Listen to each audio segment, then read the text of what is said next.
रक्षाबंधनाच्या निमित्तानं मी आज माझ्या माहेरी आले आणि अचानकच वरती खोलीमध्ये आले आणि बघितलं तर हे सगळं असं काढून ठेवलेलं होतं. पसारा दिसतोय तुम्हाला.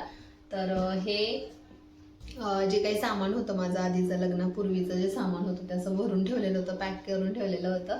आणि याच्यामध्ये सगळ्यात माझ्या आवडत्या गोष्टी निघाल्या, त्या म्हणजे माझी आवडती पुस्तकं. जे मी आधीच्या पण काही ब्लॉगमध्ये तुम्हाला सांगितलं असेल की मला अशा अवांतर वाचनाची प्रचंड सवय होती आणि मी खूप जास्त अवांतर वाचन केलेलं आहे.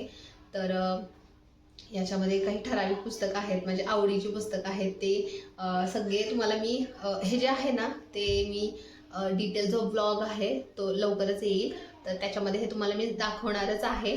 पण सगळ्यात महत्त्वाची गोष्ट आहे ती म्हणजे ही आहे, ती आहे माझी इयत्ता पहिलीची नोटबुक.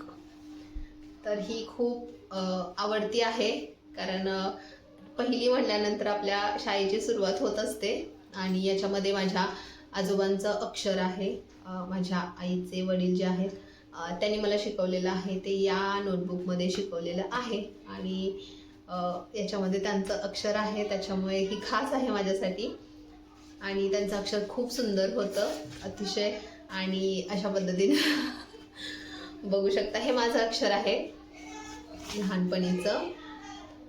तर इथे आणि हे अशा पद्धतीनं त्यांनी मला शिकवलेलं आहे. सगळं डिटेल जे आहे ना ते पूर्ण ब्लॉगमध्ये तुम्ही नक्की बघा. तुम्ही अशा तुमच्या आवडत्या नोटबुक किंवा बुक यांचा संग्रह करता का, आणि करत असाल तर मला नक्की कॉमेंट करून सांगा.